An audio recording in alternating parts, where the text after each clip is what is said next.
Bonjour, Nandanwe Maganidok. I welcome you again.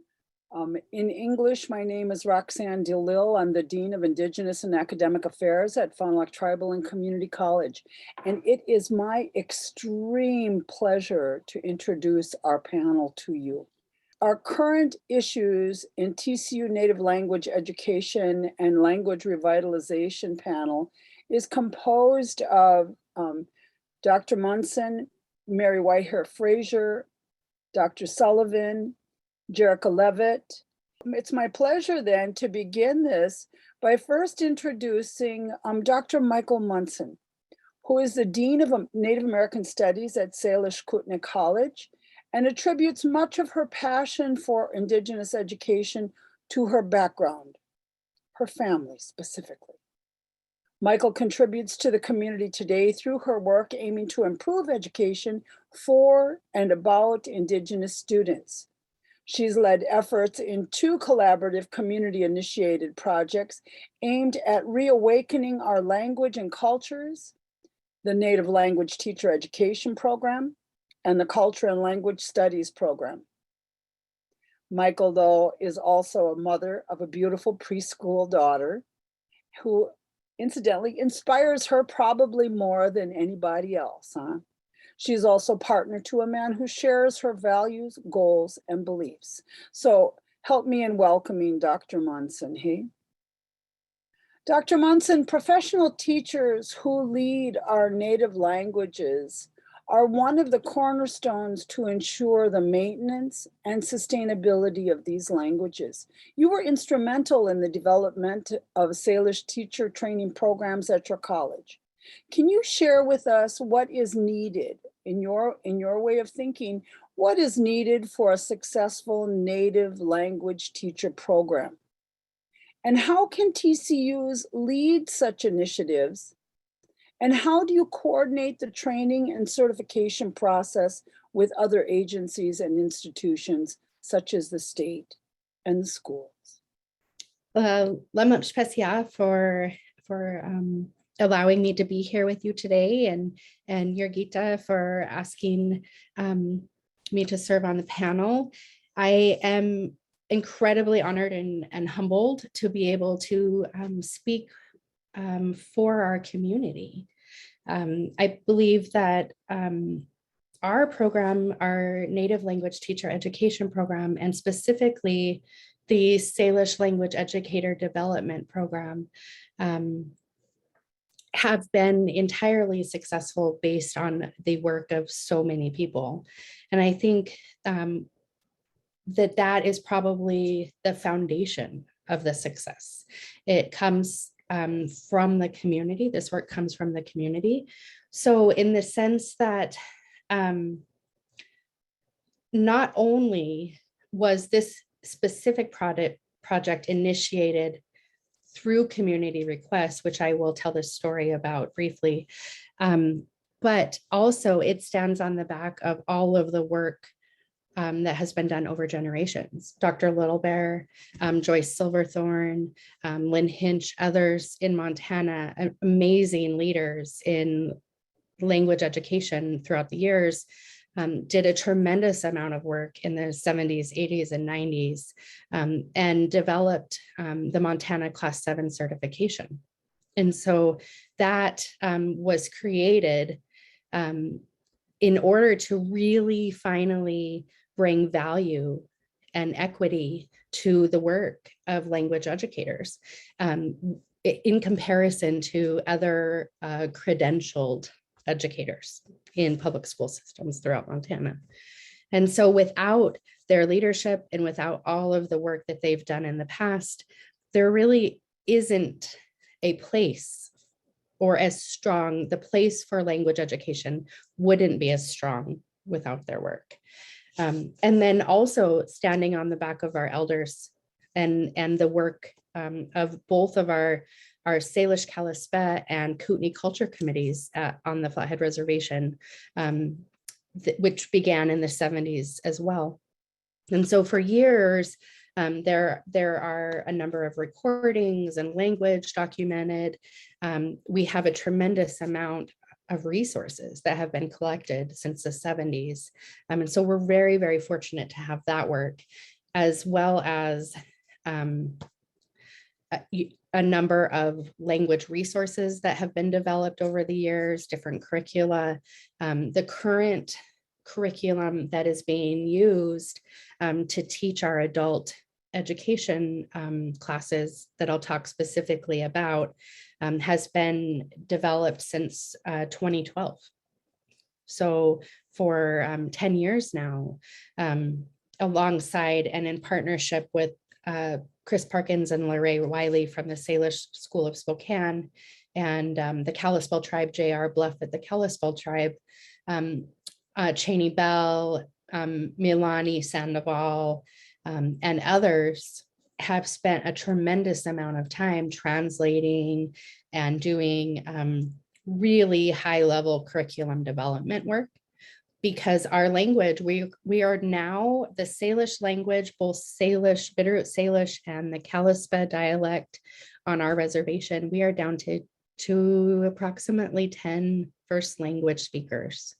So we are in a really super critical place.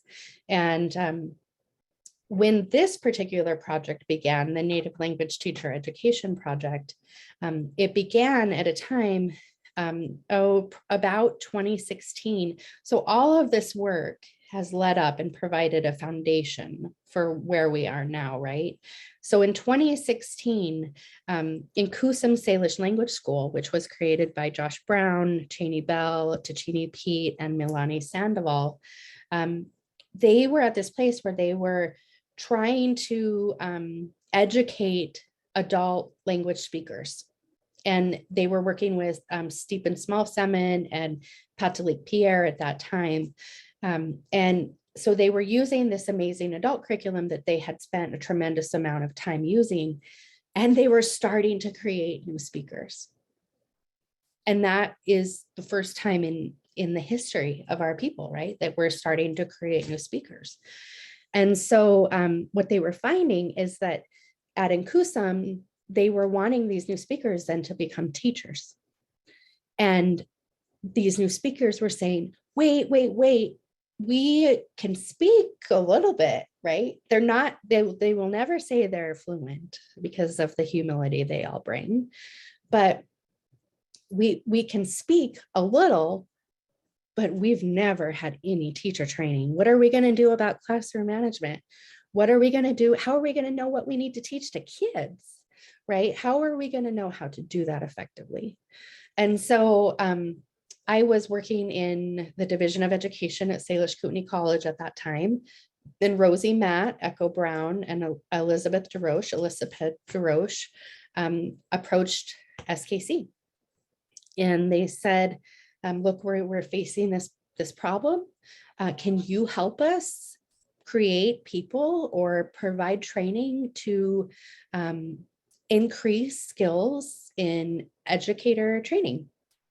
Basically, together, we collaboratively developed. At first, it started as a quick certificate or training modules. And then we were like, well, if they're going to work that hard, shouldn't they earn something from it? It turned into an associate degree, and now is a bachelor's degree.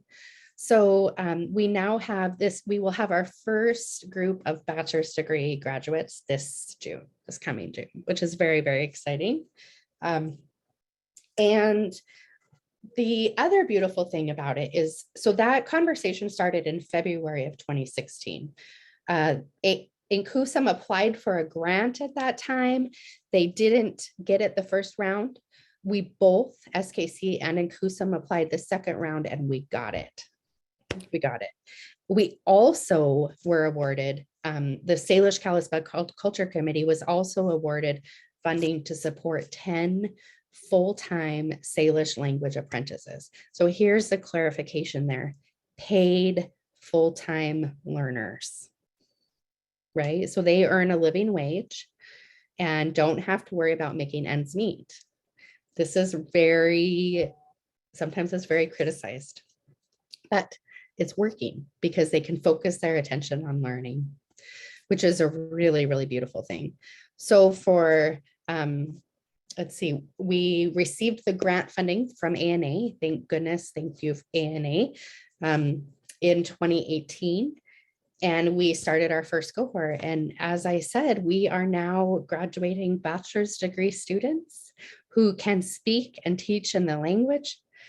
And we have been collaborating. I think the other thing to really keep in mind is that, excuse me, we don't have the capacity to teach all of these classes on our own reservation with people who are from our own reservation.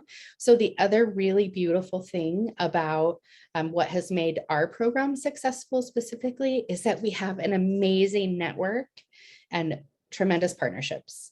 We're very fortunate. The Salish language is very fortunate to have it's a very large language family. And so we have Salish School of Spokane, we have the Kalispel tribe, we have Salish Language House in BC, we have a number of Colville and Spokane. There are a number of interior Salish efforts that are happening, and we are all very supportive of one another. So that's really exciting. And with that comes highly skilled teachers in some areas from some of these other institutions who were willing and excited to come, and thank goodness for us, to come and serve as our teachers. So we have classes such as Promising Practices in Native Language Teacher Education.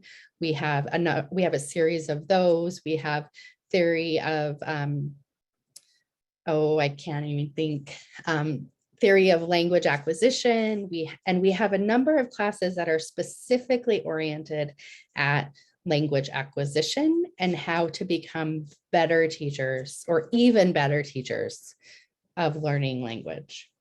So along with, we also have seasonally grounded science educator classes embedded in that. And then of course you have the math and the other general education requirements as well. So if I was to answer, I've kind of answered a number of those questions in a really roundabout way, but hopefully it talks a little bit about how our program has been pretty successful so far. If I'm going to knock on wood, I think I will, because we're very fortunate to have the blessings that we do. Gosh, thank you for that. I think you're absolutely right. You did kind of hit on everything, even though, but isn't that just the way we do things? We don't come straight forward. By the way, people, they did get the questions in advance. So even though I bombed her with everything to start with, I knew that she would be able to follow. Hey, so thank you for that. I like some of what you said, though. Absolutely pay them. Okay, pay them. Help relieve the burden of the work that they're doing. I totally agree. Hey, thank you so much for that. And then in leading the initiatives, oh my goodness, provide the degrees. Okay, provide those. I mean, a bachelor's, how wonderful. Seasonal curriculum, make it real, make it, reality based for students. Thank you for that. Hey, and then the importance of network and partnerships. Hey, thank you. I think that that's something that we're beginning to recognize is so critical to the maintenance of our language, is to ensure that we have those partnerships and that networking across the communities. So thank you for that. Now, Dr. Munson, I'll be coming back to you, so don't go too far, as I introduce our next panelist, Dr. Sullivan, Dr. Michael Migizi Sullivan, is an Anishinaabe Ojibwe linguist from the Kootenai Ojibwe Reservation in northern Wisconsin. He's currently the Native American Studies Faculty Director at Kootenai Ojibwe College and previously served as the resident linguist for Wadokdaring Ojibwe Language Immersion School. Dr. Sullivan travels extensively across Ojibwe country, exploring regional language variation, and actually works very closely with our elders and tribes in Wisconsin, Minnesota, Michigan, and Ontario. Dr. Sullivan is a firm believer in an Anishinaabe-centric, self-determined pedagogy grounded in Anishinaabe language, worldview, and spiritual lifestyle. And he currently resides with his family on the Kootenai reservation, where he enjoys the outdoors. He and his children enjoy singing at powwows, round dances, and ceremonies throughout the year. So welcome, Dr. Sullivan. Ani and Roxanne, good to see you. Good to see you too. My grandson always loves seeing you when you tell stories, because he's a long-haired, light-haired boy. Oh yeah, there's plenty of us. He's got really long braided hair too. I was one of the first ones. Yeah. Well, Dr. Sullivan, in your book, Revitalization in Ojibwe, you looked at a large body of Ojibwe language documentation from the US and Canada and studied sentence structures, specifically relative clauses. What did your research reveal? And as an Ojibwe linguist rooted in your language and culture, do you see any implications of your research beyond linguistic analyses? How does linguistic research help us understand the bigger picture of Native histories and culture? And lastly, what are the prospects of developing and implementing such research at TCUs? All right, miigwech. That was a lot. So I'll do my best to capture everything in my answer, I guess.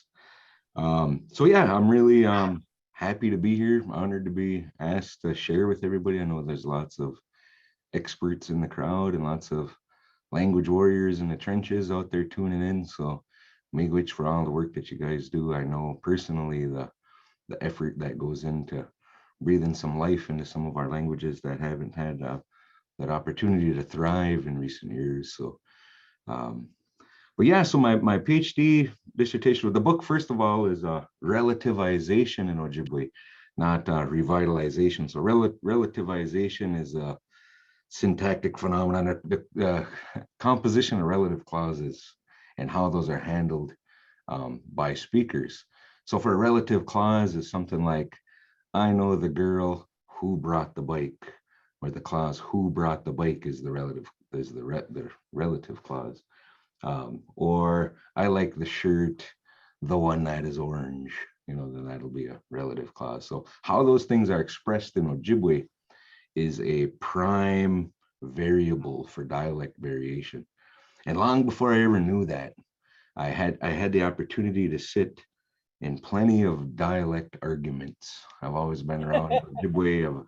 I'm born and raised on Rez, I'm a Rez kid. So we had lots of fired up discussions over the years. I was able to witness people bickering about how to spell stuff and all these, what now seems silly, the whole debates and stuff seems silly now, but it had to be worked out over the course of our history. One thing that's both a blessing and a curse for the Ojibwe and Anishinaabe population is we're not centralized at all. We're dispersed widely across northern North America. So the Ojibwe Nation is a big place, and I don't mean to present myself as the spokesperson for the Ojibwe Nation. Of course, that'd be a ridiculous thing to claim to be. But however, I've spent a lot of time with my elders, and I've been to a lot of communities, and I've done a lot of the footwork looking at dialect variation. And take you all back in time to when I was a younger feller, just getting out of my teenage years, early 20s. There were a lot of elders in our community at the time, and there was a few that we would have the opportunity to hear on a regular basis in our dance hall. We have ceremonial drum societies in many of our Ojibwe communities. So I grew up engaged in that ceremonial activity, and my family belonged there, and I've been brought there since I was a little boy. And with that whole experience, we got to hear these awesome speakers. And there was one old man, his name was Gino Bearhart, and he was from our southern relatives, the southernmost Ojibways you'll find in the United States, at least. They're around the community of Maple Plain and Round Lake out of the St. Croix band of Ojibwe, kind of north central Wisconsin. And Gino would come up here every season for our dances and help out. And in the last few years of his life, he did a lot of the talking, a lot of the public speaking for our ceremonies. And Gino had these little funky endings with his words that weren't in the grammar books and weren't in my classes when I took Ojibwe. And so I was curious about it. And then I come to find out that everybody else in our community had those same funky endings. And depending on how eloquent of a speaker they may be would sort of determine their command of those endings. So I kind of picked that up going into college. And then when I got to graduate school, I got hired to be on the Ojibwe People's Dictionary Project, the online dictionary. And I was a research assistant who was going out and recording elders. And one of the first elders I get paired up with to work, it was from Central Ontario, North Central Ontario. And so I'm asking her all these questions about Gino's Ojibwe and all the Ojibwe from my village. And she didn't know. She was like, that doesn't sound right to me at all. And that sounds crazy. So here I got this complex, I think, as a young researcher, like, oh my God, are all these people in my community saying it wrong? Or is it, is this, what the heck? And then it was my advisor who told me, no, that's your first real exposure to real dialect variation. All the stuff you guys argue about over the table in Wisconsin or Minnesota, that's not real dialect variation. What you just encountered, that's the real deal. That will impede mutual intelligibility, the ability to understand each other, is stuff just like that. And in order to study the stuff you're looking for, you got to find elders from your region to ask those questions. So that was a huge relief for me. But I ended up doing just that and getting real close to a lot of our elders here in the southern part of Ojibwe country. And it sounds ridiculous to say that because we're such a northern flung people, but what we're the southern layer is the sort of variety that I speak. And anyway, so that was the start of it all. And then through that whole journey, I put together a sort of questionnaire, linguistic questionnaire interview, if you will, a certain targeted questions to ask elders in Ojibwe. Most of the research I did at this stage was all in Ojibwe. We left English out of it completely and used Ojibwe in our Iڵisaġvik. And I had these questions I would ask that would pinpoint certain features, the dialect variation, and I could plot them and then see if there was anything held in common between this or that. And what I found is the region previously determined to be Southwestern Ojibwe by Rand Valentine and his work, actually, where there was a lot of different dialect variation stuff going on in that territory that he determined to be somewhat uniform. So I had to fill in some gaps and go around all over Ojibwe country and record and try to make sense of that. And this kind of ties into the last part of, or one of the last parts of the question there about what does this do for our history? What does that say about it? And what we can determine through linguistic analysis, like beyond linguistics, right? Because linguists are eggheads, and we're not the most. Our thoughts aren't the most accessible because we're such eggheads, and a lot of the linguists of yesteryear really gave us a bad rap, And now what you see is there's this emerging, homegrown Anishinaabe linguists are coming out now, and that's a different kind of linguist. Is somebody who's from your community, speaks your language, and is there for the long haul. It's not just a touch and go research project or a pet language. So you have people really invested in the work. But one thing that this reveals to, what people who may be more interested in history and culture and that kind of side of Native studies is, we have an oral history here in my community, Ojibwe, the Kootenai reservation, that we migrated from Madeline Island, and then before that over to the east at Boating, we call Sault Ste. Marie, and then you keep going east, and we got all these stopping places from when we were coming from the east. And so we have that story, and that story is held in common by all of our relatives here in this region. So our Lac du Flambeau relatives have the same story. Our Bad River relatives have the same story. Now, when you get up into northern Minnesota and you get to the Poneema Reservation and you get along the Border Lakes community of Ontario and Minnesota, their ancestors never made it to Madeline Island. When we got to Sault Ste. Marie, that was our last stopping point when Ojibwe, Potawatomis, and the Odawas were all still together, and the Ojibwe Nation was still somewhat intact at the time. We had lost some along the way, you know, our different bands had broken off and settled in their current locales. But for the most part, the majority of us were still together at Sault Ste. Marie. That was the last stopping point when the Ojibwe Nation was still intact. So what had happened at Sault Ste. Marie was there was a whole northern constituency that went north of Lake Superior and kept going. And then the other constituency that we descend from, our particular band, we're from that southern constituency. So the Ojibwe Nation sort of broke apart and split. So what we can find in the linguistic evidence is everybody who has this funky ending that Gino had in the dance hall can trace their lineage back to Madeline Island and that original sort of story that's localized here. If you're from Poneema, Minnesota, or places north, your grandma or grandpa may have been from Rosal River originally, or may have been from Lac La Croix originally, who do not have that same story of coming the southern route. So stuff like linguistic analysis, what really excites me is we can use that science, right, that Western science, to reinforce the truth that we've known forever. I didn't need a PhD in linguistics to tell you that. I knew that because I heard that from my elders, and I learned that as a kid. But the language evidence proves it, right? Like proves it in a sort of Western sense. So that's what's exciting, I think, for me and about doing this work. And I did it at a really crucial time, you know, were I to try this sort of type of study now, 2022, the majority of folks that helped me with this research aren't here anymore. You know, they've already left. And so it was crucial timing.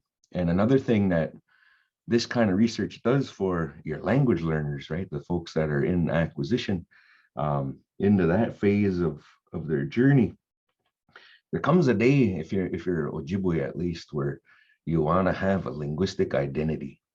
For me, as a language learner locally here, I wanted to sound like my aunties, and I was picky about not wanting to sound like I was a Canadian, or I didn't want somebody to think I was from Red Lake, right? I wanted to be, when I speak my language, I want people to be able to recognize where I'm from by how I sound. And the further you get with your language learning, that becomes more and more of an issue. And you have some people that may be from this reservation, but learned from over there. And then everybody around here will say they sound funny. You know, we're so critical of each other when it comes to our language ability, and we need to quit that. But as far as our language learners go, it's important. You know, you want to sound like where you come from and what that means. And sadly, for a lot of our communities, there wasn't that kind of documentation. You know, a lot of our communities, their last speakers had already checked out before I ever showed up.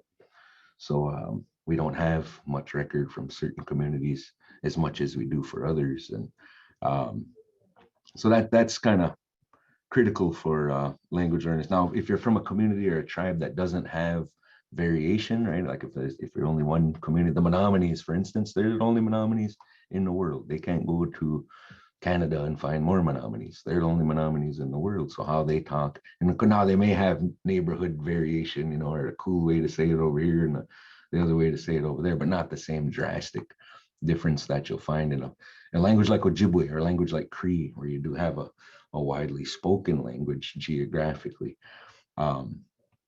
As far as like what prospects for developing and implementing similar types of research projects for tribal colleges and universities, I think first we have to have the capacity as a faculty, and then the programs that are aligned with that, right? So most of us who go into this kind of work, language work, get thrown in Native studies. You know, we got to teach literature, we got to teach history, and we got to, you know, even though we're language experts, there's this sort of compartmentalization of everything Indigenous typically falls in the Native Studies program. And we got to get away from that too, especially if we're an sort of authentic tribal organization. Then the culture and the language should be everywhere throughout the institution. It shouldn't be a compartmentalized, it's departmentalized, I should say, you know, where Native Studies handles everything Indigenous. You know, I think that's pretty unfair, and it's sort of a contradiction to our missions as institutions. So that's one thing we got to do. We got to make our language accessible to the science department and to the math department. Everybody always wants to come in with this approach of how do we weave Native culture into mainstream curriculum? It's, why would we want to use mainstream curriculum? That's the first question. And how come we're not, weaving whatever is relevant about the mainstream into our own curriculum? And that's so total self-determined pedagogy. That's we got to get past putting a Mokoman on a pedestal, as our elders say around here. We're the experts when it comes to this stuff, and we know what works for our people. We know what works for our institutions. So I think in order for us to get to this kind of level where we can do that in-depth research, and especially if it's linguistic stuff, we need a team of people to do that, and people need to be supported. I think with tribal colleges, our faculty often are extremely overworked and underpaid, and typically the brightest stars leave, right? So the brightest stars end up at the big research institutions where the workload isn't as bad and the pay is much better. So we got to fix those kind of problems if we want to maintain our gems and have that sort of retention aspect of our faculty. We got to address some of those issues, because if we're just going to overwork them and have them teaching literature instead of what their expertise is, then we're not meeting the needs of our faculty, which sort of falls on the shoulders of our students eventually. So we got a lot of work to do, and I think big plans for a lot of our various institutions on how we get there. But I think it's definitely possible. I just got one of my students here. He's a second-year college student. He's a young guy, he's still kind of learning how to get up in the morning, one of them guys.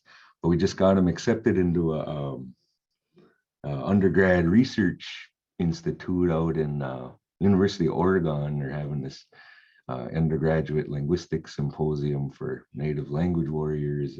You don't need any background in linguistics to go. You just need a passion for your tribal language. So he just got the news that he got accepted, and that's huge for us. We want to put him on the front of the newspaper, because he's just a res boy, and he gets to go see Oregon, and hopefully that'll spark his interest and kind of fuel to his fire, because he's real fired up to speak our language and learn it. So hopefully that networking and that whole experience will kind of open up doors for him that he never realized were there, so stuff like that, excites me as an instructor. But I think I used up more than my fair share of time. With Basana, I'll quit right there. Let me quit. Colleen, that was really good. Thank you so much for that. I particularly from my own place, I very much appreciate that idea that you say about weaving in, and how people are expecting us to weave in and blend it with the dominant curriculum that's out there.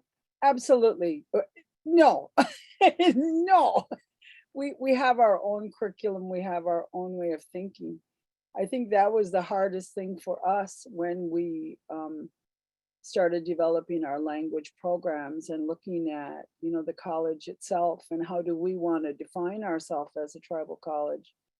And that whole idea of indigenizing curriculum, if it's not an Indigenous institution, why would you want to filter over, mainstream curriculum with Indigenous? That's not who we are. And so we went the other way, where we actually made the state aligned to us, as opposed to us aligned to the state. So it was a whole different process, and I very much appreciate your comments regarding that. Hey, yeah, we have our own curriculum. Why would we want to use theirs? Yeah, thanks for that. And I also really appreciate, the voicing of Indigenous warriorhood, and how it really is, that standing up and the reaching out and the pulling in, and so I think there's so much work that we have to do yet. But also I would say that, just giving us some grace we've had to work really hard to get this far, you know, and for eggheads such as yourself, we really need your work. We really appreciate the work and the sacrifices that you've made also to help us get here. So thank you so much for that. So I'll introduce our next panelist, Jerica. Jerica, oh, Jerica, gosh, I hope I get this right. I'm sure I'm going to just butcher it, Nayak, is that correct? Jerica, say again, please. Nayak. Jerica Nayak Leavitt is Inupiaq from Alaska, where she was raised her whole life. Although she's a second language learner of Inupiaq, she strives really hard to learn and teach what she knows. She holds a master's degree in rural development and a bachelor's degree in Alaska Native Studies with an emphasis in Alaska Native languages from the University of Alaska Fairbanks. She works as the assistant professor of Inupiaq studies at Iڵisaġvik College. And through her work and personal life, her passion is to teach, learn, and share the language, culture, and traditions to everyone around her. She enjoys being a part of her husband's family, who's a whaling crew, pickling edible and medicinal tundra plants, hand sewing traditional clothing for her family, hunting, camping, and just simply being out on the land. Now, tell us about your language resources. You teach Inupiaq, and you have a lot to choose from. There are published dictionaries, grammars, and also various technology-based learning systems. So for the last several years, TCU language instructors had to switch to online language teaching. And what we've discovered is you've created language lessons which are available on your college's YouTube channel. You've used the Viva program. I'd like to know more about that. Recently, you've authored children's books. And in addition, as part of a whaling crew, you experience the language as it's ingrained in cultural activities. So would you mind discussing for us the strengths of these language resources from both the authors and users' perspective? What might be some of the future prospects of developing and sustaining various resources? Yeah, Queenup book for having me. I'll go ahead and introduce myself in Inupiaq. Apagalarifsi, ublalotak. It's morning here, so ublalotak. Ubanganeak with Karvi mi Wuranga. Savaktunga Iڵisaġvik mi, Inupiaq studies me. Panikaktunga mani. Atinga Iļisaġvik. Good morning, everybody. Like I said, it's morning here in Alaska. My name is Jerica Leavitt. My Inupiaq name is Nayak. I'm from Ojibwe, and I work here in the Inupiaq Studies Department. I have my daughter with me on my back. So if she starts crying, I apologize in advance, and that's why I'm rocking back and forth. And I appreciate your Gita for inviting me to come and talk about what we're doing in Inupiaq Studies. You know, oftentimes I'm still getting used to, you know, in our culture, when somebody asks you to do something, a lot of times you should say yes. So I'm like practicing saying yes. And when you first asked me, I was like, me of all people. And it you know, it made me feel really good that you had asked me, you know, personally to come and talk. So I know somebody earlier this morning, they talked about kind of like the self-determination era. And I just wanted to talk a little bit starting from that time. So this is like the 1960s, the 1970s. This is like the beginning of the self-determination era. And that's, you know, when somebody talked, they said that was when tribal colleges started coming together. So our people here in Iڵisaġvik and the North Slope, they recognized that we needed to be in charge of our own education, that, you know, our people need to be the ones to say what our children should be learning. And you know, during this time, there was a bunch of elders who got together and they started creating things. They put together the Iñipaaq alphabet where we have special characters called diacritics in our language, like a G with a dot, N with a tail, you know, things like that. So they started putting these symbols together and started creating resources like books and vocabulary lists. People began recording elders telling stories all in our language, and you know, people were beginning to transcribe these into English. And there's also the first dictionary that was ever created in a Iñipaaq grammar book. And you know, there are so many resources that were just like a handful of resources that were created. And a lot of the elders who were a part of that era, you know, they have passed on. I've seen my elders, you know, one by one just pass on, and you know, it sure hurts. But we still have some of those elders with us today. And it's so nice that we still have them. You know, they're continuing to perpetuate our way of life and our language, and continue teaching and translating and, you know, teaching the language in different aspects. So with that said, there are so many different resources. In your question, you talked about, yes, there's dictionaries. There's just an updated one put together by Edna Arak McLean. There's grammar book, traditional stories. We have a number of different like literally books that are all in Iñipaaq and English. So if you're like ever trying to learn the language, you know, you can read the English, you can look at the Iñipaaq, and like it'll help you, it'll help teach you that way. And so, like I said, there's like so many different resources out there. They've been created. They just need to be used. And what I mean by being used is kind of, so we have these lists. So now we just need to maybe use them in like a different way, maybe like with technology or, you know, teaching that way. So here we are in 2022 and looking at how much times have changed. You know, within my lifetime, we've gone from no cell phones to, you know, cell phones. We've gone from like these really big box computers to, you know, really thin laptops. So our whole, like this whole time, you know, it's changing. It's, you know, we're moving along, technology is getting advanced, you know, life is just changing. So with that being said, there's a lot of different types of resources that have been created by many different people. There's a dictionary app, the North Slope Borough, Inupiat History, Language and Culture Center. They put together a dictionary on your phone. So it's really cool because you can look up a Inupiaq word, or you could look up an English word and see what it is in Inupiaq. So like vice versa.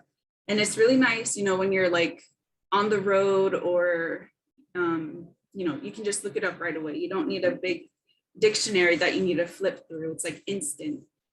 There's also like keyboard apps that somebody have created, read Magdaz, I believe. And that is really cool because it allows you to be able to text using the correct symbols that we have. You can type on social media in your language. You can text, you can, you know, whatever, use your phone while using the keyboard. And it's, you know, really awesome to be able to do that. And, you know, by being able to do that, you're able to see the language correctly. And a lot of times, you know, with like the keyboards that we have nowadays, you know, for your computer and stuff, you don't have the symbols that we have, you know, while you're typing. And so it's nice that you're able to type correctly, because that is one way to perpetuate and ensure that your language is being taught correctly and used correctly. So the Heritage Center, they also created the Iñipaaq Rosetta Stone. So first, when they first created it, it was like on the computer. so they had, they had a lot of people, they got their Rosetta Stone usernames and passwords, but kind of like not very many people were using it. And so they just recently made it for your phone. So now there's the Rosetta Stone on your phone, which is nice and accessible. There's also, various different apps that the Heritage Center has put together. So the VIVA program that you wanted to learn about, so that's the visual and vocabulary acquisition that the North Slope Borough School District had created. And they created it. It's like a really amazing tool where it's very visual. It's using the Dr. Stephen Gray Morning method. So there's like a bunch of pictures. You can click on it. It's like on the computer. You could click on it as many times as you want. You have your own headset, and then it allows you to hear it as many times as you need. And then, allow you to speak. And it quizzes you. So you have to, and it like gets harder. So it's like a really great method to learning the language. So there's just, so many different resources out there. They just need to be used. So if somebody is wanting to learn the language, utilize them. And adaptation is just, that is key for cultural survival. That is how, our people here in the Arctic have been here. That's how we are able to survive. We're able to adapt.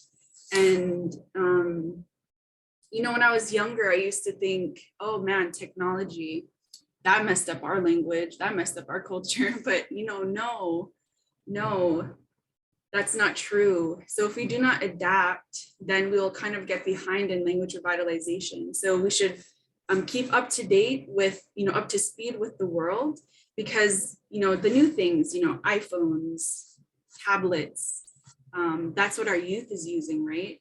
And so we need to be able to utilize these type of things so that, our youth will be able to, stay interested, keep their interest. So I knew that there was a need for, accessible Iñupiaq language learning lessons. And I started writing books. I only published one, but I started writing children's books when we used to have a language nest here at the college. And so I would write books and create it specifically for the language nest. And I've always been interested in creating books. And I finally, after many years, I did it. And I remember, I was in the publishing phase. I was talking to my sister because, my art style, it's not how do you say, if you were to buy a really nice illustrated book from, Barnes and Noble or something, my art style is very childish. It's cartoony kind of. So my sister, is kind of man, what if, should I just not do this? Should I not publish it? And she's like, no, this is your work and you need to do this. And the purpose is for language revitalization. And, we want our kids to see that, it's okay to get your work out there. It's okay to, even though it's not Master Vincent van Gogh, it's okay. And, our language, it's so complex, and it's very different than English. So, as I was younger, I started studying the grammar book. And when I started working at the college, so I've been working here for about 9 years now. So I kind of basically grew up over here. But so I would study the grammar book. I would work with other, faculty member in Iñupiaq studies and work with other people, study with each other, learn the language, take classes. And so I started creating these PowerPoint presentations so that I could create kind of these videos to teach the language. And so I worked with our videographer to kind of like edit the videos and, you know, help me make it look nice. And so I started going through the grammar book and like going by chapter, creating these videos. And, you know, it seems to be really good. This kind of like, I created those videos right before COVID had like, you know, came into effect.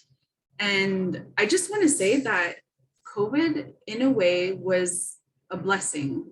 I know, you know, saying that might be, you know, there might be ill feelings against that, but in a way it was a blessing because, you know, many organizations, institutions, entities, schools, colleges, we all had to make a transition from, you know, where we're teaching in person to now it's like online, to now using Zoom.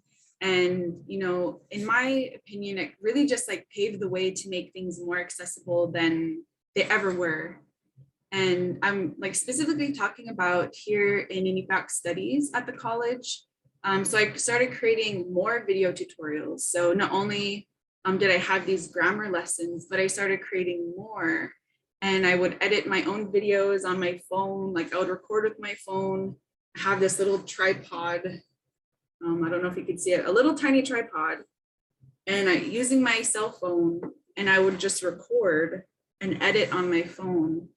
And, you know, I've created things like from sewing videos, how to make your, you know, a ruff that we wear, the fur right here, how to make a ruff, how to make soft bottom mucklucks, mittens, hunting mittens, hat.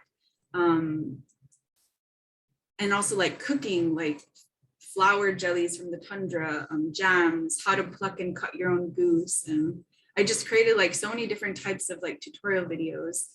And then that kind of like transitioned us into creating Iñipac Studies YouTube channel, which I would highly recommend for, you know, other programs to have your own YouTube channel. You can like have your videos as unlisted, which means, you know, nobody can see them unless they have the link to it, but you could also make it public depending on like your preferences. But so we started putting our videos on our YouTube channel, and then this kind of like led me into talking with more elders, like I need to get these recorded, I need to get stories recorded, and other skills, and you know, how to do other things, all, you know, recorded. We need to get this documented and like have these how-to videos so that, you know, we could have them in the future. We also taught a dancing class over Zoom, and that was never done before. A lot of the classes that we would offer are, you know, hands-on, so they would have to be in person, sewing, cooking, dancing. But now, like since COVID, we're just kind of like, okay, we still want to teach these things, so we're still going to teach them, but we're going to use Zoom. And it proved to be really good. Our student numbers went up, our program expanded, and we're seeing, you know, more students than we ever had in our department, and that's amazing. So I want to talk about one of the things that really helped me is, you know, having a support system, having mentors that can, you know, assist you along the way. And as I was, you know, working in the department, I had these support systems, and there was like other instructors from like the school district, and there was, you know, myself and my coworker, and they would invite us, you know, the school district, so they would invite us to go attend their language lessons.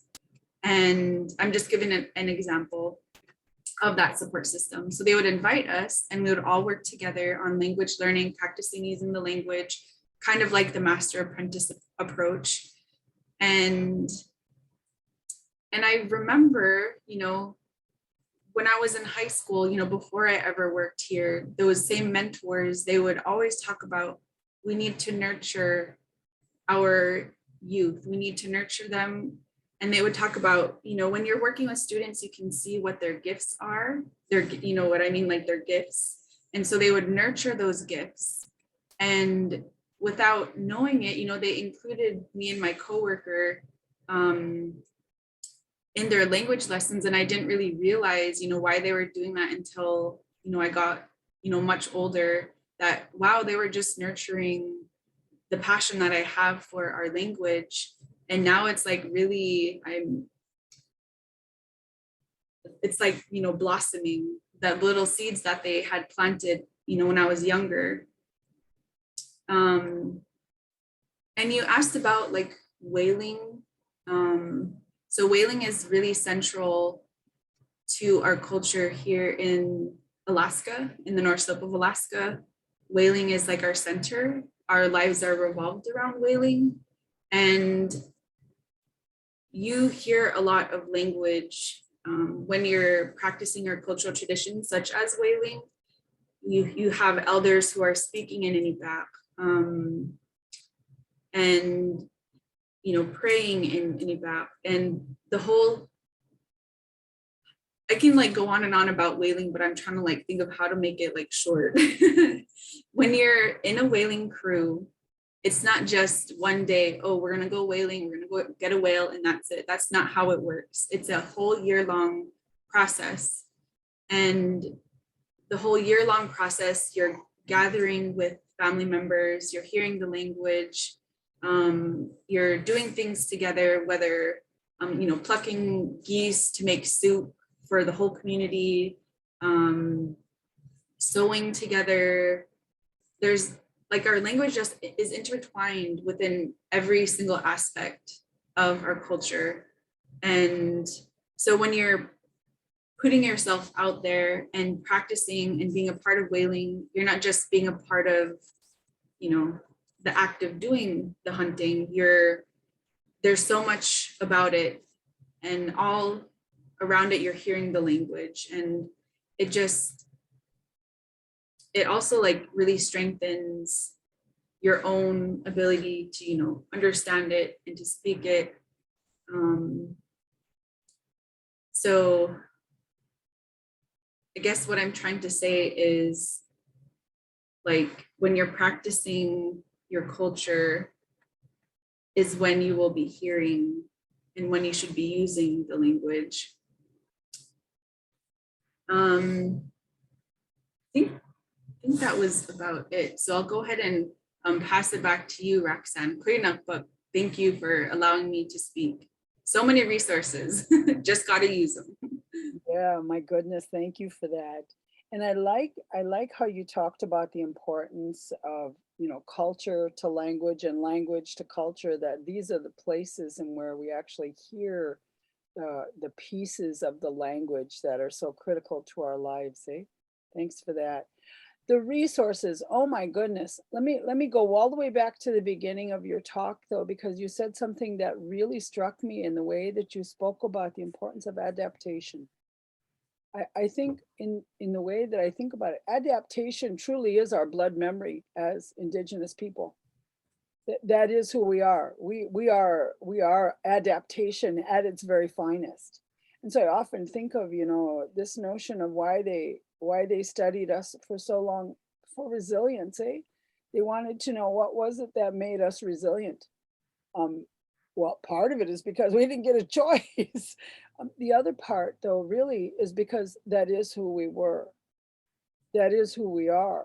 We've had to know how to walk in this world in a way that wasn't imposing and instead moved with the spirit in this world. So I really appreciated you mentioning that, talking about adaptation, because I really firmly believe that is our blood memory. That is an important piece of who we are. I also like how you talked about the importance of support systems. And we have all of these resources now that keeping up to date with our world and keeping that support system in place. I agree with you. I think that's really a critical piece. Thank you so much for that. So I really appreciate everything that you said, huh? One more panelist, Mary Whitehair-Frazier. like to introduce myself in my DeLille language.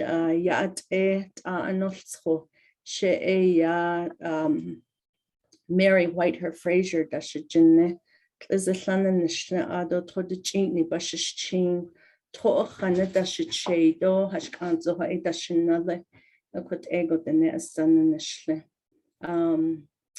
So my name is Mary Whitehair, and the white hair came from my father. He went to the hospital and didn't have a name. My grandmother took him to the hospital. So she said, so the physician said, okay, we'll call him Sunny Boy. And then the grandmother, her name was the lady with the white hair. So that's how he made his name was made into English, Sunny Whitehair. So I'm so proud of that name. So I call myself Iڵisaġvik, the lady with the white hair. So originally from a place called Kootenai on top of Black Mesa in Arizona. That's where I was raised, and Navajo is my first language. And then starting at a boarding school in Piñon, that's where I learned English. But how I started writing it was when I went to, some of you are probably familiar with the former Rough Rock Demonstration School. And so as a speaker, we came in and we learned how to read and write Navajo. And so how I learn English is how I teach my students now. And so it's really fun. I just got done with the session earlier too, and just, I don't know, it's a passion. I just saw eyes light up, and then they're asking questions, and I'm going, I love it when language learners are asking questions, they're motivated, they're engaged, and they're determined to learn their language. And so I work at several places. Adjunct at SIPI, Southwestern Indian Polytechnic Institute, and then I also work at First Nations with a health facility as a cultural service provider to our clients, relatives, from homeless all the way to Metro Courte and families that are with CYFD, and then also working with schools. And then the other is became a core team founder of a program called Saad, meaning planting the language. And so we started at a prenatal. We have 3 families that we're working with. And so we've required them to take 3 hours of the language class every week. And so I'm really excited because the couple that they're due in May 16th. So they're simple conversation, and they are so awesome. They are taking the risk. They're learning how to converse and using oral. And, you know, I believe in immersion, and I believe that it can be done. And so working here in Albuquerque with from K through 12, college level community members, so much knowledge is out there, so much learning. And I can see this, the younger generation are yearning, they're craving to learn their language. But it takes time. Really, it takes time for them to just sit and maybe even do 2 hours, 3 hours, reinforcing it. And my daughter's always reinforcing, Mom, you got to talk to me in Navajo, she'll say to me. And we tend to, you know, English always gets in the way. It's always there. So basically the way, some of the challenges that I've faced in the school, sometimes it's like when we have family night, very few participation. But we've learned that we have to somehow bring in incentives, prizes, games to make it fun for them. Where I know that from at the kindergarten level, they have a hard time sitting still. So we have to interact with them, maybe do some coloring. So at that level, at the elementary level, I do a lot of visual drawing and activities, playing games, and then using the language and everything that we do, and then staying in the language. And then at the high school level, it's more middle and high school, it's more of conversation, some reading and writing.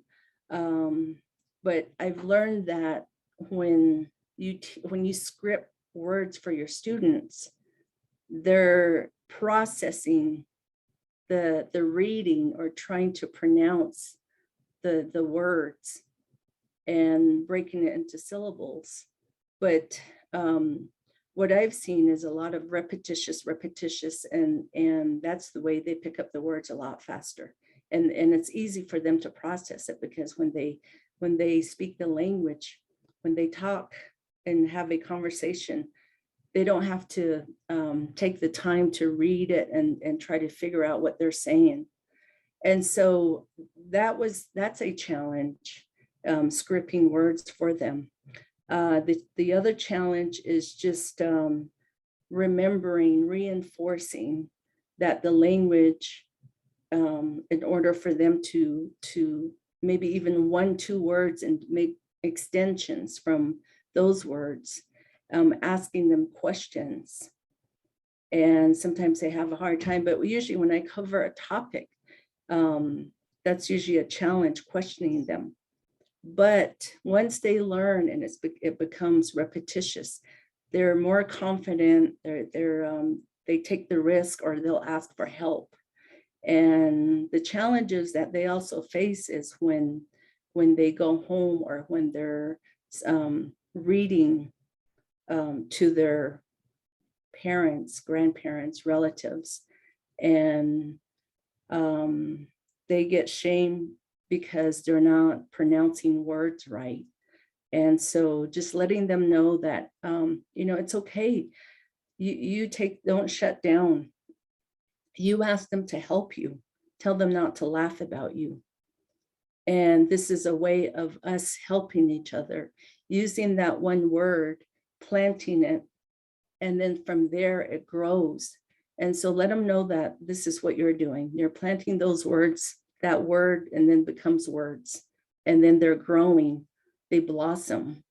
And so, using different analogy, metaphors, so that they continue to be motivated. And some of the other challenges that I've faced in the last couple of years is Zoom.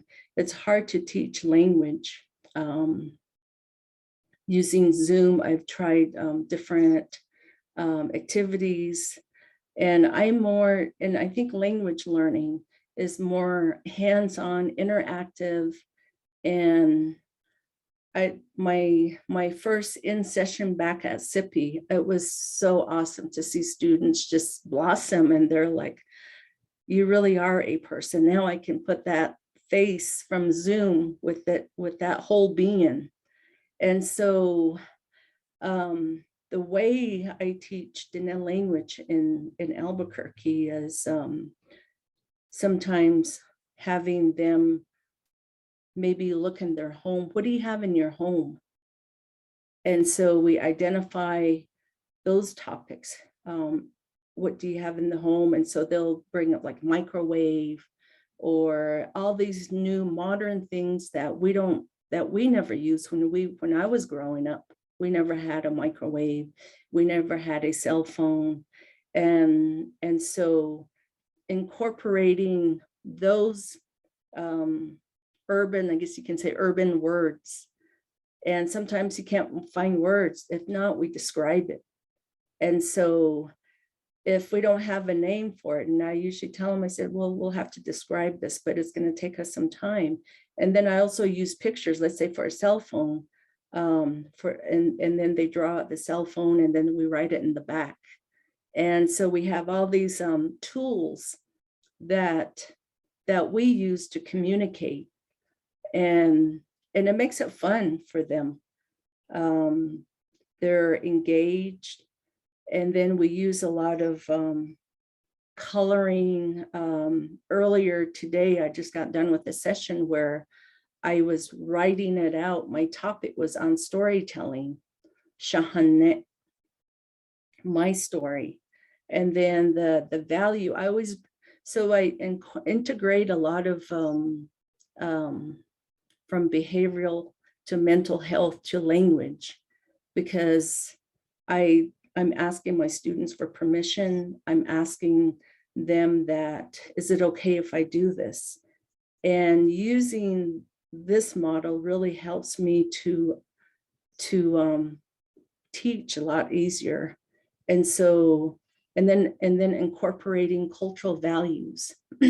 So my value today was on strength.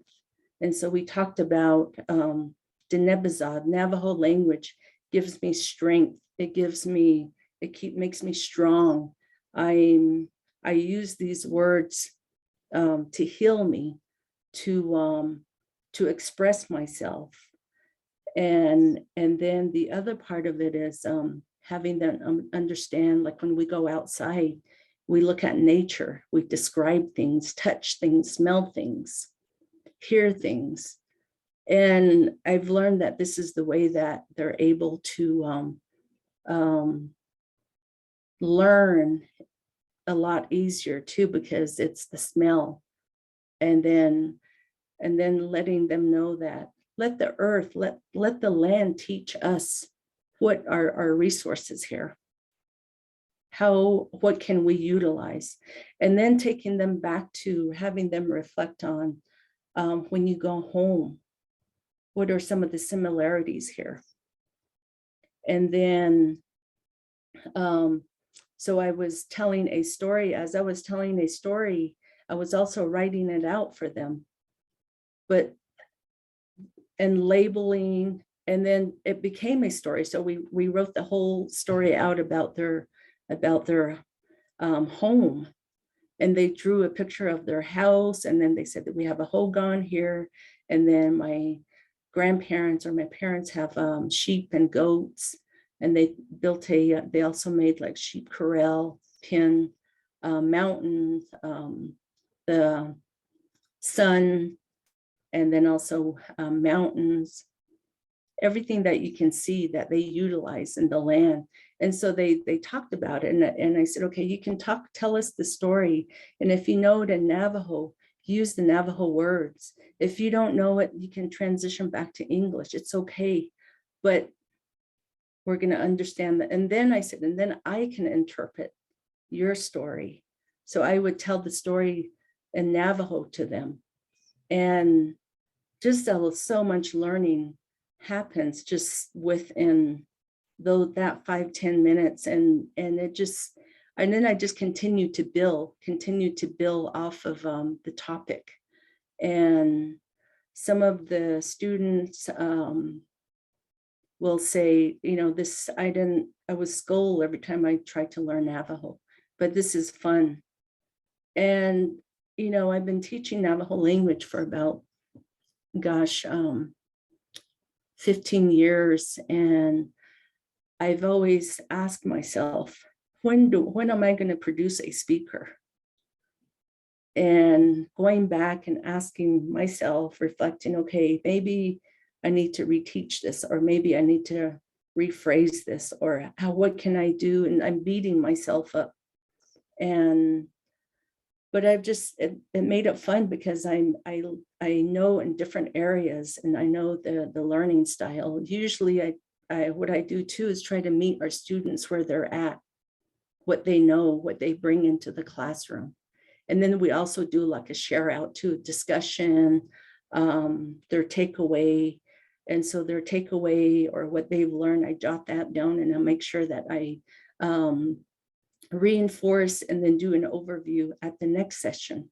So it's a continuous, and then it's easier for them to remember what they learn rather than just taking notes and looking at their notes. And I want them to be able to verbally tell me something. So hopefully that helps being an urban Navajo language teacher. Gosh, that was wonderful. I love how you talked about how English gets in the way. That was something one of my teachers always said too, you know, our English life wants to get in the way. Mhm. And a couple other things that you mentioned that I thought were really important. The challenge of going home and being shamed. Our previous speaker also spoke about that, Dr. Little Bear. But I liked how you talked about planting specific words and phrases. So I guess for all of our panelists, because really you've all in a real way spoke about this idea, hey, and on one hand, there's a standardized, you know, way of going about it. On the other hand, we're trying to be really innovative. And on the other hand, so there's like three different things going on here. I'm trying to make it relative to our own cultural way. So I guess I'm going to put it out there for each of you then. And given our time, that means that each of you is probably going to get about 3 or 4 minutes, okay, to think about, to respond. In motivating our young people and families to use and maintain our languages, talk to us just a little bit about how you see this juxtapositioning between, you know, the standardized, using standardized materials, using cultural materials, you know, and those cultural systems, and then the innovative stuff are some of the resources that we have available. But what are your thoughts? I think one of the blessings that we're starting to see is that our Inkusum students, the students who have been able to go through preschool through 8th grade and graduate from Inkusum, we're starting to see them coming and being a part of our native language teacher education program now. And so not only, and then they're going back and teaching the next generation of students who are coming through Inkusum. We also have a number of other programs at Two Eagle River School and throughout the reservation that are occurring. We have a really exciting program that's occurring right now with our Culture and Language Studies program, which also utilizes the same adult language education strategies that we're using in our native language teacher ed program.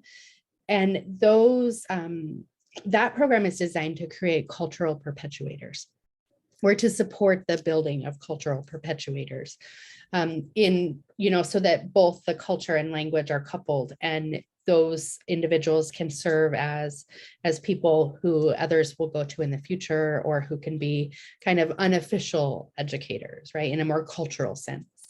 And so we have a partnership with Tribal Education. And that partnership is phenomenal because it actually creates an opportunity for these culture and language studies apprentices to work directly with our youth who are in public schools and also in our other schools throughout our reservation, and carry on and teach some of the things that they're learning in their seasonally based culture and language classes, and then perpetuate those on.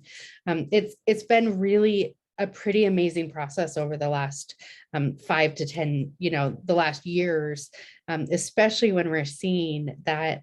I tease Cheney sometimes. Cheney's one of the founders, and Milani, they're founders of Inkusum. And I tease them and I say, you know, it's kind of the cool kid thing to do now, right? To learn language and to be a part of this effort. We're seeing a lot more youth becoming involved, and man, it's incredible the way their stories begin to shift as they learn who they are, have that identity and those strengths.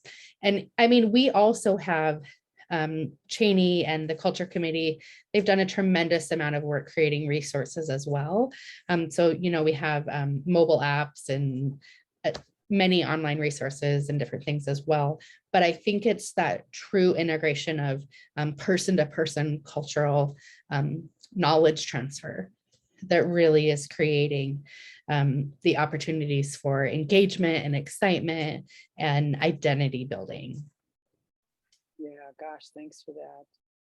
Migazi, what are your thoughts? Yeah, I think I've gotten round and round with this question over the years on how do we teach motivation. And I think I've arrived at the conclusion that we can't teach motivation, we can only hope to inspire. And how we do that is by what we do. And I take myself back to when I was a early language learner. I was, you know, fortunate enough to be here from LCO, and there was a significant language revitalization underway here in my community before I ever came to my senses.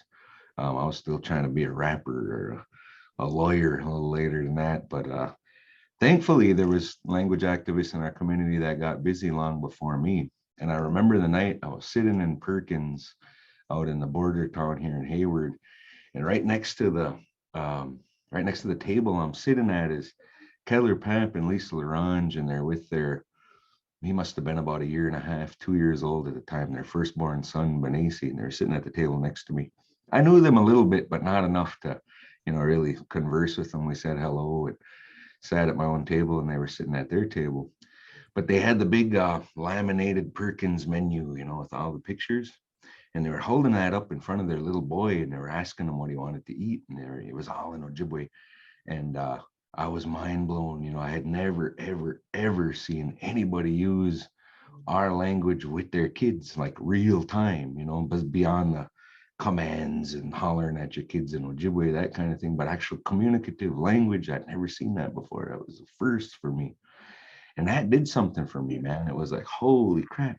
This and then the little boy, you know, he's probably 18 months, maybe 2 years at the oldest. He started answering them and telling them what he wanted in Ojibwe. And I was like, wow, man. And that right there, you know, is a sort of goal reset. So as language learners, you know, we have a goal where we want to get the jokes is usually our first goal, right? We want to hang around the elders and we want to know what the heck's so funny.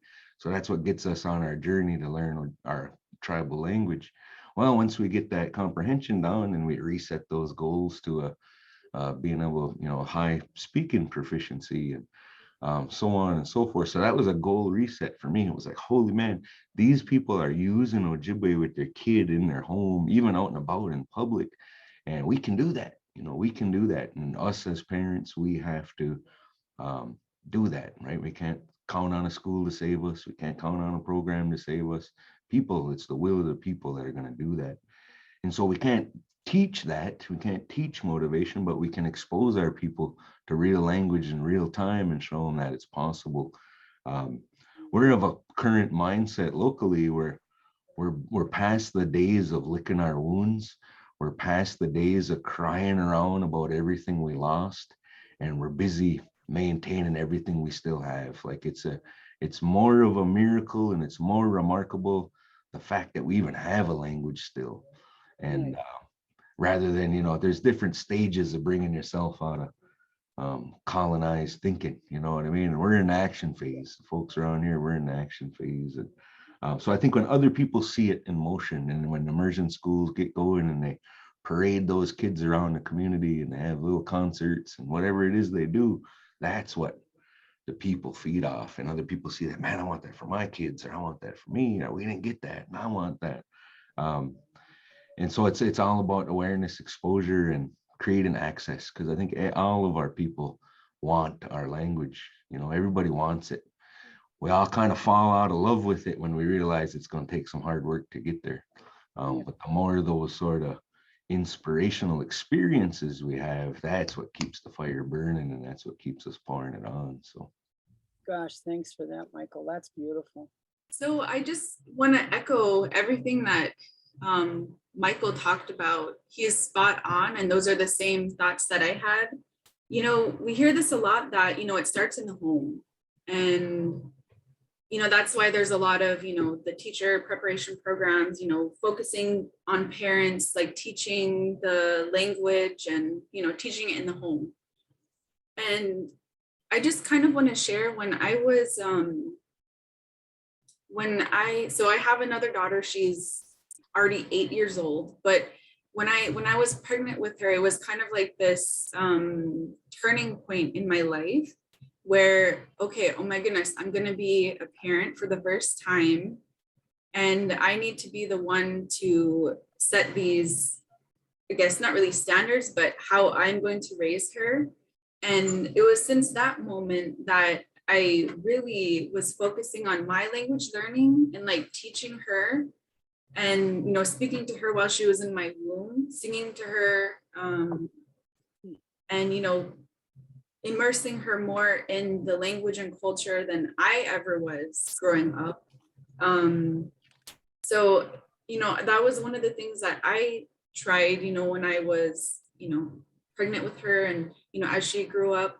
It was when she started public school was when she wanted to sound more like her classmates, in English. And it was like, even though there was semi-immersion at the school, it would, that was helpful, but that was just not even 30 minutes a day in school. So it was a really, like, I knew it was gonna happen. I knew she would want to sound like her classmates and be like her classmates. But there's a lot of things that need to be changed. We need, definitely more teachers it's hard to find teachers who are willing to share, and our elders are getting up there in age, and definitely like we're trying different methods teaching the language. Our elders have tried different methods. We're trying different methods. I don't claim to know the right method. We're just trying different things. When I was younger and it was not cool to be Iñupiaq, different people, it was like looked down upon. Mhm. Nowadays, it's cool. There you We go. have achieved that mentality. We have achieved that identity that, inside our youth. Yep. And that's creating the inspiration, eh? Yes. So now that we have achieved that, I think the motivation will hopefully come easy. The determination, it comes from the person, it's themselves, I believe. We have determined students. Like I said, we have the resources, just got to use them. So it's like really like their self-determination. Mary, any wrap-up comments? I think we got 2 minutes. When we look at standards from a college perspective, I usually go through the objectives, the goals, and the strands, and letting my students know that, okay, don't let this scare you, because we already had this in place. And that's what we call Indigenous education. Everything that you've done at home, maybe some students may have haul water or chop wood. And how did this happen? These were already in place, and this is the education that you're bringing into the Western education. And so helping them and then breaking down from those different components as far as, so how we don't only use language and culture in our Indigenous native language. We also, there's always numbers in there. There's numbers in there. We socialize, we're mentally thinking about, and it's usually from the heart. Think about it from the heart. And then there's the other component that we don't use is spiritually, because it's like, we want to learn a prayer, and I'm going, no, let's acknowledge when your grandparents were outside acknowledging the universe. And then through colonization, it became prayer. But I said it was throughout the day we were always acknowledging things. So don't let that put you into those different, in that structure as far as, so it's a daily thing that we recognize. No, And so trying to find different ways to help them to begin to make language learning fun and they're motivated rather than using just that Western structure. yeah, And then, like I said, going outside, it makes so much sense to do that, to be able to use their senses. And students love it. I mean, I found a passion to teach in that way. So it isn't, so we're not so structured in a classroom looking at the four walls or looking at technology, looking at books. So just want to share that. And I think that really works for, and then also reminding them that these are our cultural values. yeah. These are the values that we were brought with. And this is what we bring into the classroom. Thank you so much for your time and your patience and particularly for your good and kind thoughts that you put into listening and to our speakers. We so appreciate your sharing of knowledge with us, hey? In my language, miigwech, thank you so much, huh?